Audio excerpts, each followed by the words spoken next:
ગાંધીનગરના જે દહેગામનો લીહોડા ગામ ખાતે જે દારૂ પીવાથી 2 લોકોના મૃત્યુ થયા છે અને 4 કરતાં વધારે લોકો અતિ ગંભીર પરિસ્થિતિમાં મુકાણા છે, આઈસીયુમાં છે અને બીજા પણ સમાચાર મળી રહ્યા છે કે બીજા પણ લોકોને આ ઝેરી દારૂ પીવાથી એની અસર થઈ છે।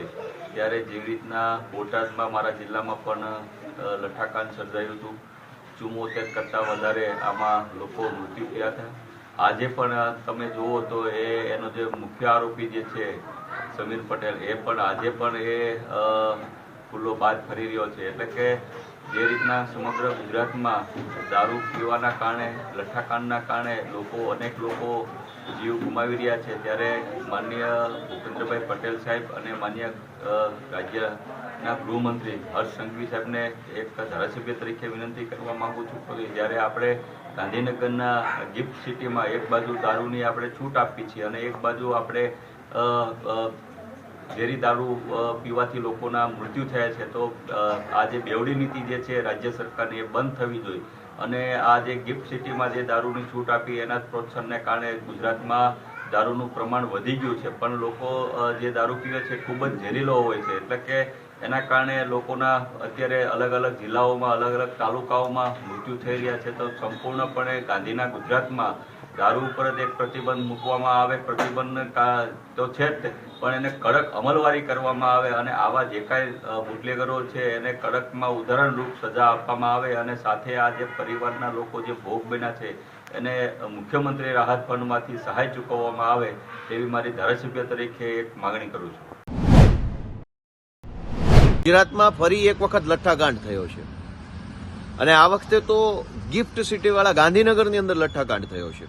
ઝેરી દારૂ અથવા કેમિકલ વાળો દારૂ અથવા ભાજપવાળા કે પોલીસવાળાના કહેવા પ્રમાણે ઝેર વગરનો દારૂ પીવાથી 2 લોકોના મોત થયા છે। ગુજરાત માટે આ ભાજપના ભ્રષ્ટાચારી શાસનના કાળમાં એટલો દુઃખનો અને શરમનો વિષય છે કે એક તરફ ઝેરી દારૂ પીને, કેમિકલ વાળો દારૂ પીને કે નકલી દારૂ પીને કે ભાજપના નેતાઓ જે આયુર્વેદિક સિરપ વેચે છે એ સિરપ પીને લાખો લોકો મૃત્યુ પામે છે, બેમોત મરે છે। એક બાજુ ભાજપવાળા છે દારૂબંધીના તાઇફાના નામે મોટા મોટા ભાષણો કરે છે કે દારૂબંધી દારૂબંધી, અને એક બાજુ આ જ ભાજપવાળા ગિફ્ટ સિટીની અંદર ખુલ્લે આમ વિદેશી મહેમાનોને અને ભાજપના નેતાઓ તેમજ એમના માનીતા ઉદ્યોગપતિઓને બિંદાસ ખુલ્લે આમ બેસીને પીવાની છૂટ આપે છે। બહુ ગૂંચવણભરી પરિસ્થિતિ છે અથવા તો બહુ દુઃખભરી પરિસ્થિતિ છે કે ગુજરાતમાં ગરીબો માટે ઝેરી અને કેમિકલ વાળો દારૂ અવેલેબલ છે, એ જ ગાંધીનગરની અંદર અમીર લોકો માટે શાનદાર બોટલની અંદર શાનદાર હોટલમાં બેસીને પીવાની વ્યવસ્થા છે। કઈ દિશામાં આ ભાજપવાળા લઈ જવા માંગે છે ગુજરાતને?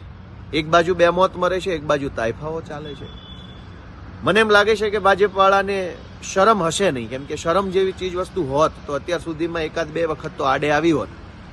આટલી હદે બેશરમી, આટલી હદે દુષ્કૃત્ય કરનારા લોકોને, સત્તામાં બેઠેલા લોકોને આપણે બધા ઓળખીએ અને આપણા ગુજરાતને આવા લોકોથી બચાવીએ કે જે બે મોઢાની વાતો કરે છે, દોગલી વાતો કરે છે અને ગુજરાતની જનતાને વારંવાર ઝેરી દારૂ, કેમિકલ વાળો દારૂ કે ભાજપવાળા વેચે કેમિકલયુક્ત સિરપ ટાઈપના નશીલા પદાર્થો પીવડાવી અને બેમોત મારે છે।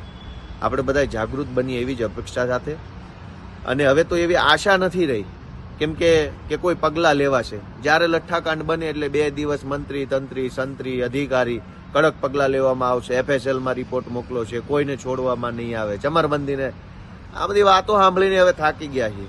એકની એક બધી ચૂથાઈ ગયેલી, ચવાઈ ગયેલી વાર્તાઓ કરે છે, એટલે આપણને પૂરો વિશ્વાસ છે કે કોઈને ચમરબંધીને પકડવામાં નહીં આવે, કોઈને કાંઈ કરવામાં નહીં આવે।